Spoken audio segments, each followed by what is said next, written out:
નમસ્કાર મિત્રો, આજના વિડીયોમાં આપણે માહિતી મેળવીએ તાજેતરની અંદર ભારતના વડાપ્રધાન નરેન્દ્ર મોદીને તેમના કાર્યકાળમાં 12 વર્ષ પૂર્ણ થયા।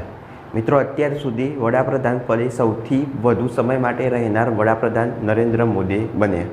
આની પહેલાં રેકોર્ડ જવાહરલાલ નહેરુ પાસે હતો। ભારતના પ્રથમ વડાપ્રધાન જવાહરલાલ નહેરુ અત્યાર સુધી સૌથી વધુ સમય વડાપ્રધાન પદ પર રહેલા હતા। તાજેતરમાં જ એ જે રેકોર્ડ છે એ નરેન્દ્ર મોદીના નામે નોંધાયો। આજના વિડીયોમાં આપણે સમજશું અત્યાર સુધી વડાપ્રધાન મોદી દ્વારા ભારતની અંદર ગરીબો અને મધ્યમ વર્ગને ઉપયોગી ઘણી બધી મહાન એવી યોજનાઓ લાવવામાં આવેલી છે। તો એક પછી એક યોજના વિશે માહિતી મેળવશું। છેલ્લા 12 વર્ષની અંદર એવી કઈ યોજના લાવવામાં આવી કે જેનાથી ગરીબોને એનાથી વધારે ફાયદો થયો। 12 વર્ષ 144 મહિના, એમાં એક પણ દિવસ રજા લીધેલી નથી અને કન્ટિન્યુ કામ કરી અને ભારતના વિકાસમાં ખૂબ મહત્ત્વનો ફાળો આપેલો છે। સૌથી પહેલાં આપણે સમજીશું તો આયુષ્યમાન ભારત યોજના, ગરીબ અને મધ્યમ વર્ગની આરોગ્યની સુરક્ષા।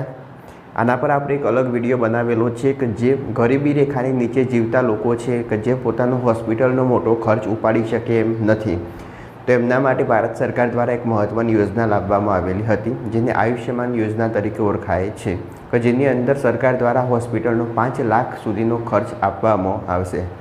એટલે કે કોઈ ગરીબ હોસ્પિટલના ખર્ચથી વંચિત ના રહે અને 5 લાખ સુધીની મદદ કરવામાં આવશે અને સરકારે મધ્યમ વર્ગના લોકો અને વધુમાં વધુ લોકો આની અંદર આવરી શકે એના માટે પણ પ્રયત્નો કરેલા છે। 55 કરોડ પ્લસ લોકો આરોગ્ય કવચ હેઠળ લાભ લઈ રહ્યા છે। બીજી માહિતી મેળવીએ તો બેટી બચાવો બેટી ભણાવો, આ મહત્ત્વની યોજના પણ એમના સમયમાં લાવવામાં આવી। દીકરીઓના શિક્ષણ, સુરક્ષા અને સશક્તિકરણને પ્રોત્સાહન માટે 640 કરતાં વધારે જિલ્લાઓમાં આનું અમલીકરણ છે। દીકરીઓના શિક્ષણમાં વધારો થયેલો છે, જે આ મહત્ત્વની યોજના હતી બેટી બચાવો બેટી પઢાઓ।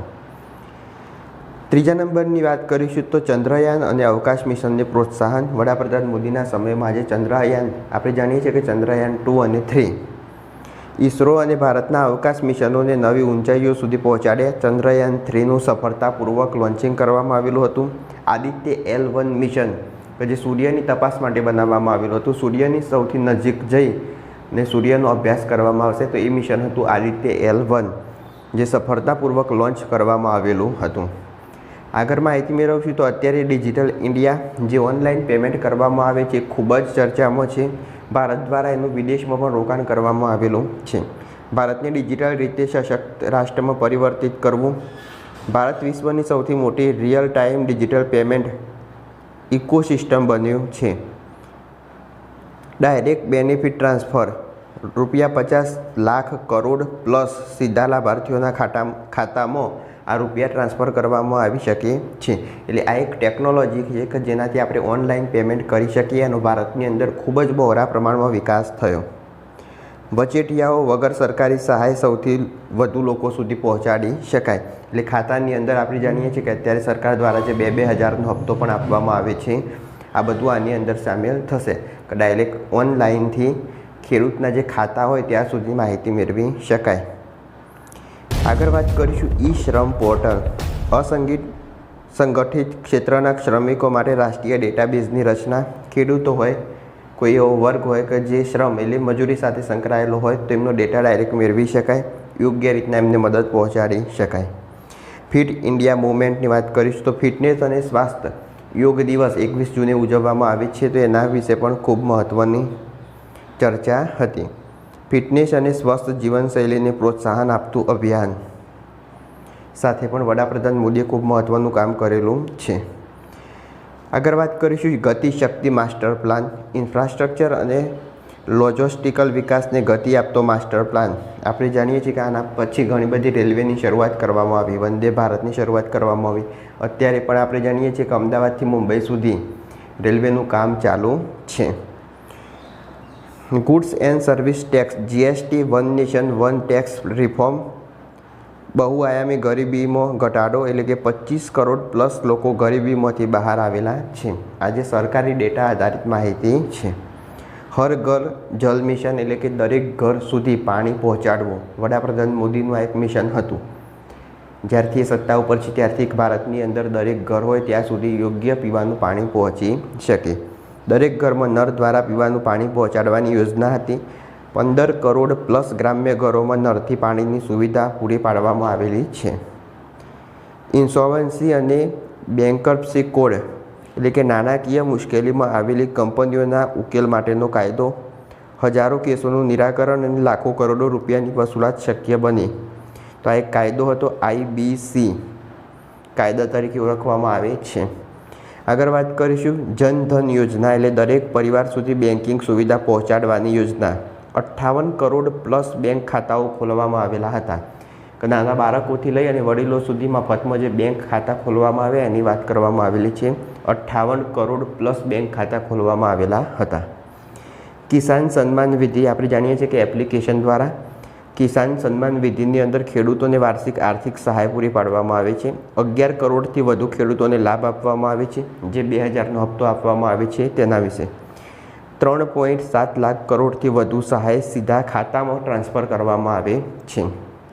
આ યોજના શરૂ કરવામાં આવેલી હતી. LED ઉજાલા યોજના સસ્તા LED બલ્બ દ્વારા ઉર્જા બચતને પ્રોત્સાહન આપતી યોજનાની પણ શરૂઆત કરવામાં આવી હતી. જેમાં 37 કરોડથી વધુ LED બલ્બનું વિતરણ કરવામાં આવેલું હતું કે જેનાથી સસ્તા પ્રમાણમાં ઉર્જા દરેક ઘર સુધી પહોંચાડી શકાય. મેક ઇન ઇન્ડિયાની વાત કરીએ તો અત્યાર સુધી ભારત છે વિશ્વના ઘણા બધા દેશો પર આધારિત હતો અને ત્યાંથી માલ સામાન આયાત કરતો હતો. જ્યારે વડાપ્રધાન મોદી સત્તામાં આવ્યા ત્યારથી બહારથી જે માલ સામાન આયાત થતો હતો એમાં ઘટાડો કરવામાં આવ્યો. ભારતની અંદરથી નિકાસ કઈ રીતના વધારી શકાય એનું પ્રોત્સાહન કરવામાં આવ્યું અને ભારતની અંદર ઉત્પાદન કઈ રીતના વધારાય એટલે કે મેડ ઇન ઇન્ડિયા વસ્તુઓ કઈ રીતના તૈયાર કરવામાં આવે. આ લોકોના સાથ અને સહકારથી આ જે પ્રોજેક્ટ હતો એ પણ અત્યારે ખૂબ ચર્ચામાં છે કે વસ્તુઓ ભારતની અંદર બનાવવામાં આવે જેથી રોજગારી પણ પૂરી પાડી શકાય. તો ભારતમાં ઉત્પાદન અને રોકાણ વધારવાનું અભિયાન હતું મેક ઇન ઇન્ડિયા. ડિફેન્સથી લઈને ફોન મેન્યુફેક્ચરિંગ ભારતનું બન્યું આત્મનિર્ભર.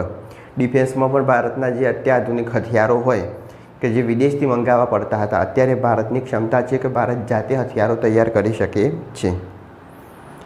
નક્સલ મુક્ત ભારતની વાત કરીએ આપણે તો છત્તીસગઢ જેવા ઘણા બધા રાજ્યો છે બાઉન્ડ્રી ઉપર હોય કે જ્યાં આગળ નક્સલીઓનો ખૂબ હુમલો થતો હતો. હવે મોદી જ્યારે સત્તા ઉપર આવે ને ત્યારથી આ પ્રમાણ ઘટેલું છે કારણ કે તાત્કાલિક એનો જવાબ આપવામાં આવે છે. ઓપરેશન સિંદૂરમાં આપણે જોયું કે જ્યારે પાકિસ્તાનના આતંકવાદીઓએ જમ્મુ કાશ્મીરના પહલગામમાં હુમલો કર્યો તો એનો તાત્કાલિક જવાબ ઓપરેશન સિંદૂર દ્વારા આપવામાં આવ્યો કે જેનાથી આતંકીઓનું આજે હુમલા કરવાનું પ્રમાણ હતું એમાં ઘટાડો થયો. ભારતમાંથી નક્સલવાદનો અંત થયો. નમામી ગંગે એટલે કે ગંગા નદીના સ્વચ્છતા અને સંરક્ષણ યોજના માટે ગંગાની સફાઈ માટે હજારો કરોડનું રોકાણ કરવામાં આવેલું હતું. સ્વચ્છ મિશન પણ એની શરૂઆત કરવામાં આવેલી હતી દેશમાં. One nation one ration card દેશમાં ક્યાંય પણ રેશન મેળવવાની સુવિધા આપતી યોજના. 80 કરોડથી વધુ લાભાર્થીઓએ આનો લાભ લીધેલો હતો. આગળ વાત કરીશું પ્રધાનમંત્રી આવાસ યોજના કે જેના અંદર ઘણા બધા ઘર આપવામાં પણ આવે છે જે ગરીબી રેખા નીચે જીવતા હોય એ લોકોને અને ઘણા ઘર બનાવી આપવામાં પણ આવે છે. 4 કરોડ પ્લસ પાકા મકાનોનું નિર્માણ કરવામાં આવ્યું અને ગરીબી પરિવારોને સન્માનજનક રહેઠાણ મળે એ માટેની આ યોજના હતી પ્રધાનમંત્રી Awas Yojana. Quad maritime shield જેની અંદર ભારત અમેરિકા જાપાન અને ઓસ્ટ્રેલિયા વચ્ચે દરિયાઈ સુરક્ષા સહયોગને મજબૂત બનાવતી પહેલ શરૂ કરવામાં આવી. ઇન્ડો પેસેફિક સુરક્ષાને મજબૂત કરવામાં આવશે. અત્યારે આપણે જાણીએ છીએ કે ઘણા વિશ્વમાં યુદ્ધ ચાલી રહેલા છે તો એની અંદર સ્ક્વોડની સ્થાપના પણ કરવામાં આવેલી હતી ભારત અમેરિકા જાપાન અને ઓસ્ટ્રેલિયાની ભાગીદારીથી. આગળ વાત કરીશું રામ મંદિર પ્રાણ પ્રતિષ્ઠા મહોત્સવની. ઉત્તર પ્રદેશની અંદર રામલલ્લા ટેન્ટમાંથી ભવ્ય મંદિરમાં બિરાજમાન થયા. રોજગાર મેળો યુવાનોને સરકારી નોકરીઓમાં નિમણૂક આપવાની પહેલ. હજી આના પર જોઈએ એટલું કામ થયું નથી કારણ કે બેરોજગારીની સંખ્યા ભારતમાં વધારે છે. આગળ વાત કરીશું સ્વચ્છ ભારત મિશનની અંદર દેશવ્યાપી સ્વચ્છતા અને શૌચાલયના નિર્માણ. ઘણી જગ્યાએ સરકાર દ્વારા શૌચાલય બનાવવામાં આવેલા છે. 12 કરોડ પ્લસ શૌચાલયોનું નિર્માણ કરવામાં આવ્યું સ્વચ્છ ભારત મિશન અંતર્ગત. સ્ટાર્ટઅપ ઇન્ડિયાની વાત કરીશું તો 1.59 લાખ સ્ટાર્ટઅપ સાથે ભારત વિશ્વની ત્રીજી મોટી સ્ટાર્ટઅપ ઇકોનોમી બનેલી છે. આગળ વાત કરીએ ત્રિપક તલાક પ્રતિબંધ. મુસ્લિમની અંદર આજે કાયદો હતો એના પર પ્રતિબંધ મૂકવામાં આવેલો છે. મુસ્લિમ મહિલાઓના અધિકારોના રક્ષણ માટે બનાવેલો કાયદો. આગળ વાત કરીશું ઉજ્જવલા યોજના, એટલે ગરીબી રેખા નીચે જીવતા જે લોકો હોય એમને LPG આપવામાં આવે છે, તો એ છે ઉજ્જવલા યોજના. અત્યારે યુદ્ધના કારણે વિદેશમાંથી જે LPGની આયાત કરવામાં આવતી હતી એમાં પણ ઘટાડો થયેલો છે, એટલે એના ભાવમાં વધારો થયો. આ ઉજ્જવલા યોજના અંતર્ગત ગરીબ પરિવારોને મફત LPG ગેસ કનેક્શન આપવાની આ યોજના હતી. 10.5 કરોડ પ્લસ LPG કનેક્શન આપવામાં આવ્યા હતા અને મહિલાઓને ધુમાડા મુક્ત રસોડાની સુવિધા મળી હતી.